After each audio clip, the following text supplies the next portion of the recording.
Hi, say everybody. Chaganju yamisemi. この名やこっちサビラのこと花町たちが今度こっちサビタンのことうんぬきやびら。Yutasarugutu unigee sabira. Hello everyone, hope you're doing well.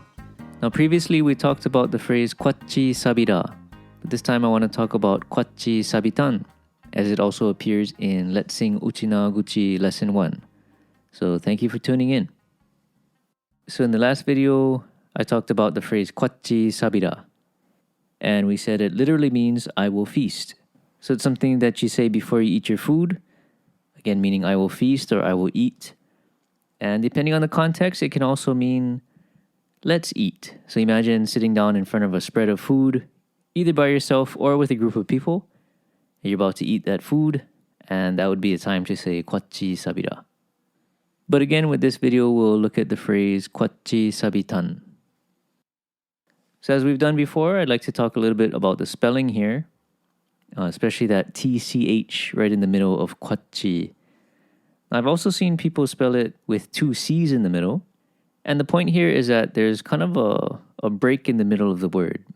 There's almost a pause. Kwatchii, Kwatchii sabira, Kwatchii sabitan. Now, if you were to compare it without that pause in the middle, it might sound something like Kwatchii. So you have Kwatchii versus Kwatchii. And again, as we learn the language, we're trying to be as accurate as we can with the pronunciation. So as we write the words down as well, we want to try to represent that pronunciation as best we can with the spelling.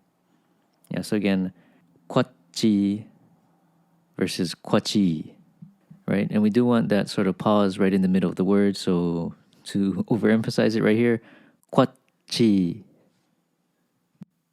Okay, so let's talk about what Kwatchii sabitan means, as opposed to Kwatchii sabira.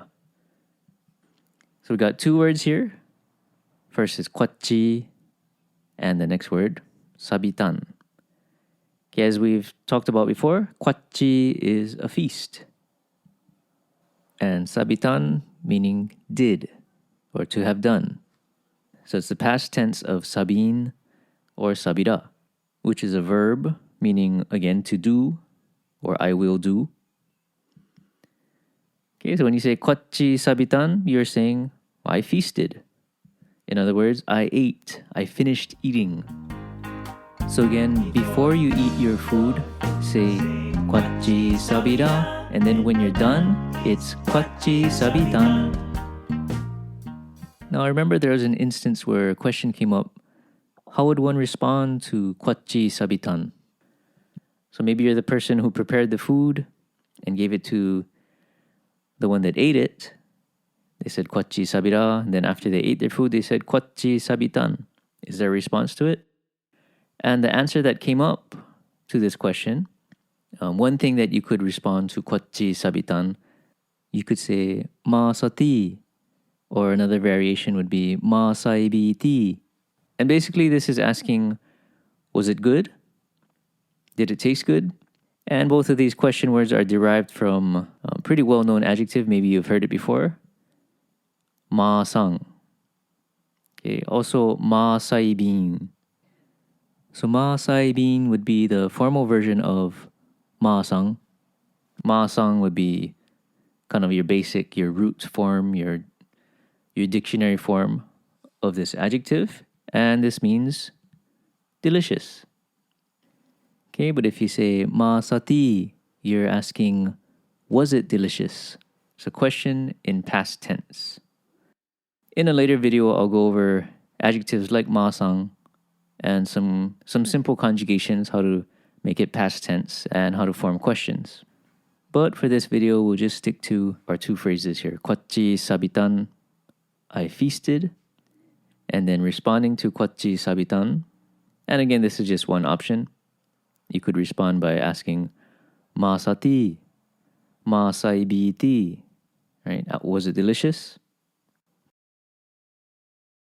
To anse gusuyo uchichikumi sochi ippe nihe debiru matawi che wuganabira. And that's it for this video. If you have any questions or comments, feel free to email The address will be down in the video description. But thank you for listening. Hope you found the information useful. Please don't forget to like and subscribe. And until next time,